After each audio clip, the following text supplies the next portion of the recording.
It's time for EdTech Mondays, brought to you by MasterCard Foundation and CC Hub. Last week, we discussed the needs for clear standards to measure or to support EdTech integration in Nigeria.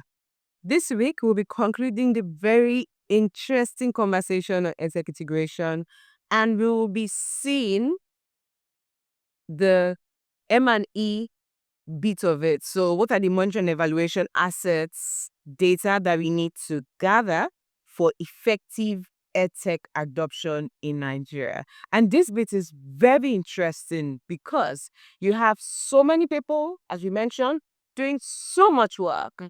And how do we tell what they are doing is effective? How do you ensure that learning outcomes are achieved? So it's not just pushing money into systems, pushing money into projects, and at the end of the day, kickoffs, demo days, and projects are exited out of a system.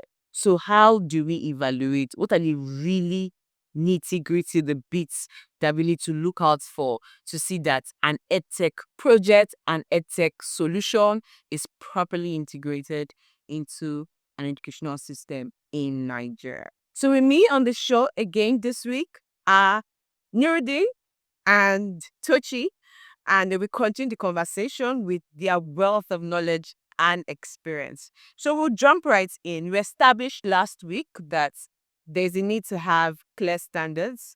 We also said that we already have scattered frameworks, policy documents here and there, and a good way to go about it would be to bring in the we.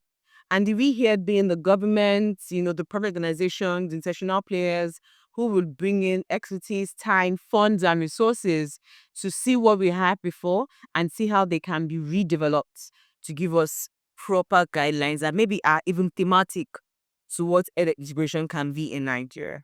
So if we've established that, what data collection and assessment framework should we have in place? What do you think we should be testing for? What do you think we should be looking out for when it comes to actual, what this framework can do or should do? And before, you come up to Chi, let me say something you mentioned last week, Nurudeen. You said, for instance, we have LMSs everywhere, and there is no guideline. There isn't a system. There isn't anything that says this is what an LMS should do. So I know that I'm putting you, on the hot seat. I'm thinking there are so many things. You have skills development tools. You have language learning. You have test prep. There are a lot of tools, but what are the basics that monitoring and evaluation, data gathering could help us, streamline when it comes to EdTech integration? The good thing is, first of all, that EdTech has a very robust opportunity for assessment in itself, inside embedded, that that even supersedes what we can do as humans through manual processes. The starting point is curriculum integration. What do we want to teach that we need technology for? What do we want to do that we need technology for? It's not everything that needs technology. And we need to think, if we're using technology in any field, what is technology enhancing for us in that? I think that's like briefly what curriculum integration is.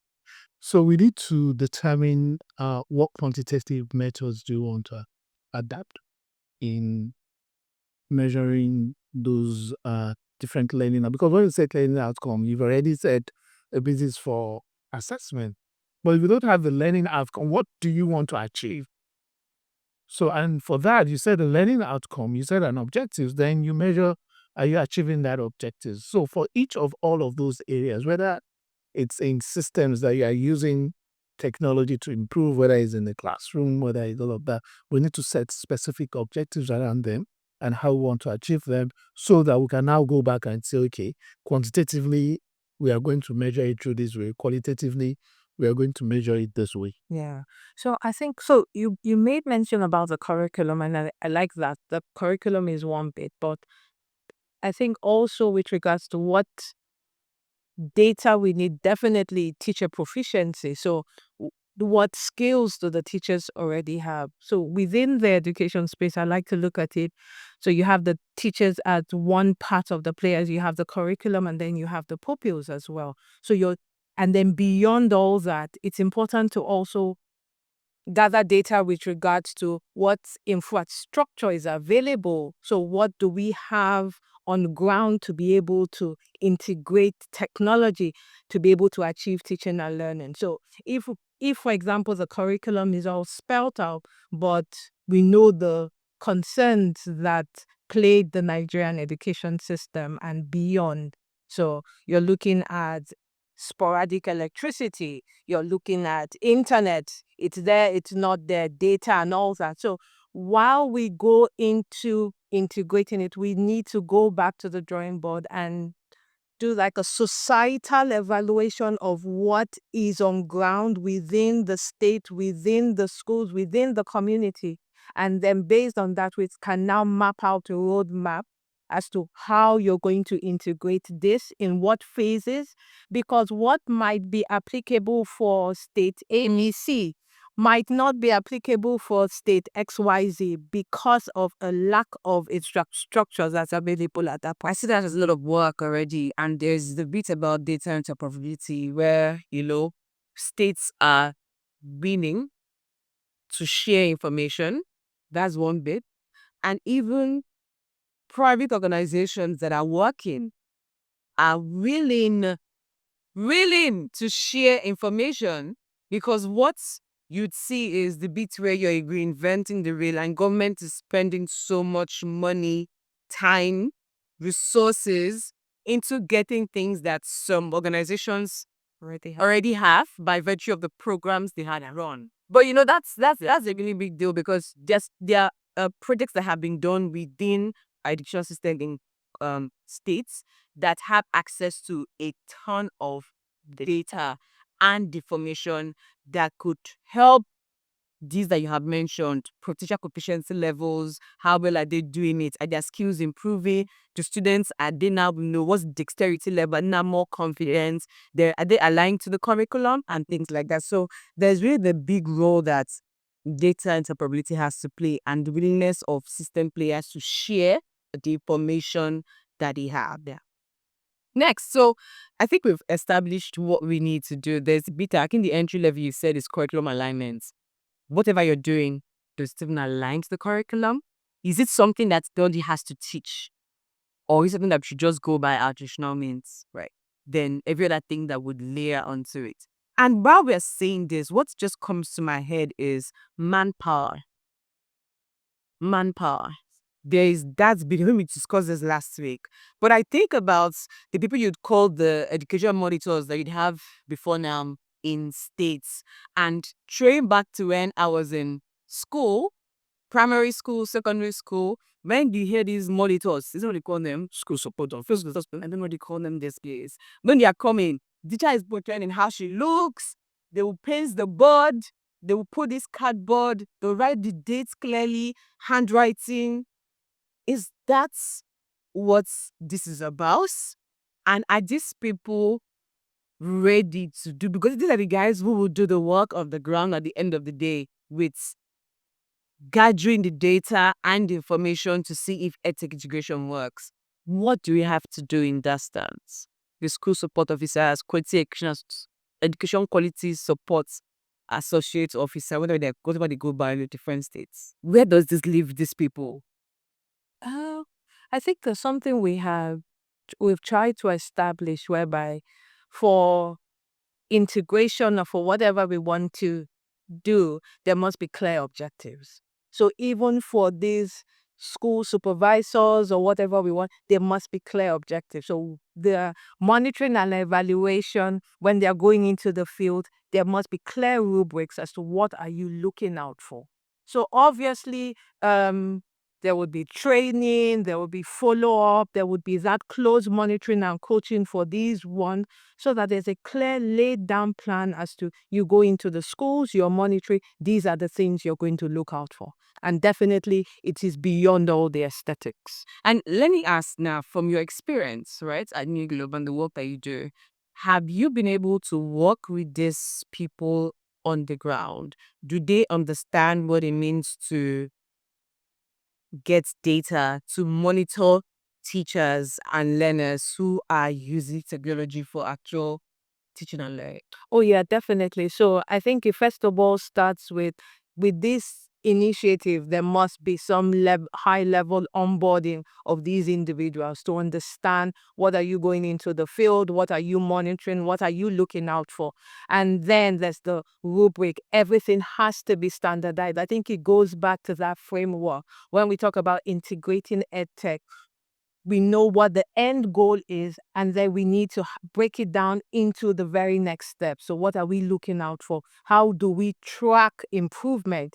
It wouldn't happen automatically, but how do we know that implementation is going on a month by month, on a week by week basis? How do we know that the teachers are learning and are improving in terms of their delivery? How do we know that it is indeed affecting pupils' learning outcome? All that needs to be stated, understood, and communicated to the people on the field. So to answer your question, yes, I've been able to work with the people on the field, and I see how they are able to gather that data. One thing we do is, before we go into any program, we have the baseline data. So we know where the pupils are before our inception, and intermittently we are gathering the data. How are they improving with their performance in the classrooms and all that? And we're seeing a significant increase in pupils' learning outcome.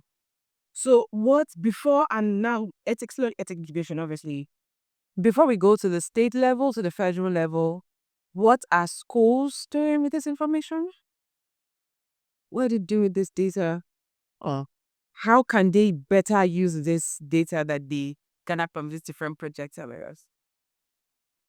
So, and this is the main there is a major data utilization gap around and across states. People don't respond until the executive governor becomes worried. And the executive governor has a lot to think about. I might not get there soon.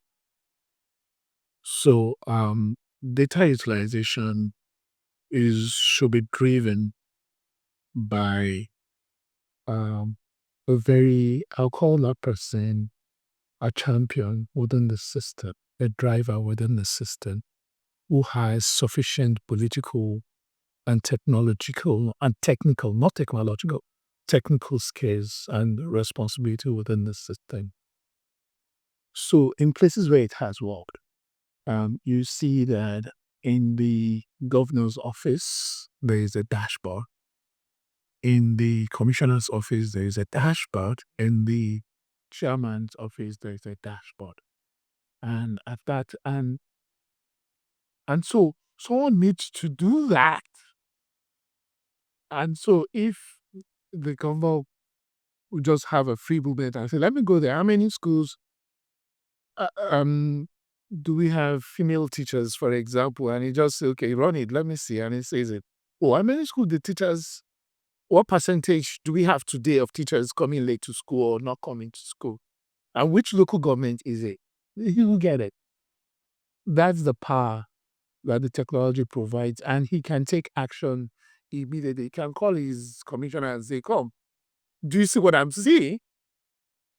And then if he says, there's something in Yoruba that says, buru, buru, something else. So just like that too. Immediately he calls the commissioner knows there is trouble. The commissioner will want to drill down up to the classroom. And when the commissioner sees that data, the commissioner can come and say, oh, Your Excellency, we have a problem here. This is the reason why we have that problem. I'll give you an example. In a particular state that I know, funds were given out to support the LMS system. And these phones, some of them got missing. A very little percentage of them got missing. And then, how do you handle that if you don't have data? And then, what do you need to do? So I'm not bringing in the assessment thing, an evaluation thing. As a government, what do you need to do when you see something like that? You conduct research to know, profile those teachers that their systems are missing. Which local government, so everything we're talking about is all about data. Interesting, yeah. But unfortunately, we have to draw this very interesting conversation to a close. But parting shots, how can we support the re-up the government to drive for better EdTech integration in Nigeria? I would say just one word: conversation. So the conversation just needs to continue. So we need to have platforms like this where we continue to speak about it. We continue to drive within our own network this conversation of the importance of EdTech integration within the education space, and then collaboration as well. So I said one word, but now two words. So conversation as well as collaboration. We can't work in silos. We can't work as a one-man team because there's so much going on within this education space. And I think we will be able to achieve greater mileage when we're able to come together, share ideas, share information, and be able to achieve this goal that we have set for ourselves. Great. Mm-hmm. Coordination is missing. The greatest job of the Chief Executive for Education in NENFA is coordination. Coordination is a major factor around. For the whole of the education system, we need good coordination. Apart from coordination, we need drilling down. I said, details, detail, level of details. So we need to engage in that very deep conversation. I am aware that the Honorable Minister is doing a lot of that right now. But our advice that we do is we can support, organizations like yours can support to hold much more wider brainstorm session on some of these issues that will have people like, rather than speak one-on-one or meet with organizations where people can be in the room and pick an issue on the thematic area and drill down on what we need to do to achieve that. So, forwards: collaboration, conversation, coordination, drilling down. With this, we have come to the end of this very interesting conversation on EdTech integration in Nigeria. I hope you've learned not one, not two, but a whole full textbook load on how we are integrating technology into Nigeria, the standards we need to have, and how you can support in making that happen. I'd love to hear from you. What would be your contribution to EdTech integration in Nigeria? How would you support your local school? As a parent, as a student, how can you support? As a teacher, what role are you willing to play? And you in government, what do you want to make happen? And how soon are you willing to make that happen? Send us an SMS 0703 165 0809. Also remember, the conversation does not end here. We have a very active WhatsApp and Telegram group, EdTech Mondays Nigeria. You need to go there to continue the conversation. And in case you know anyone who has missed this very exhilarating topic this month, do not worry. We are on Spotify, EdTech Mondays Nigeria, or you have the unique pleasure to watch us on YouTube at CC Hub Africa. Tell everyone and make sure you drop a comment. We'd love to hear from you. And until I come your way, same time, same station, next week, I remain your host, Chinyeluy Akpa. It's bye for now. It's time for EdTech Mondays, brought to you by MasterCard Foundation and CC Hub.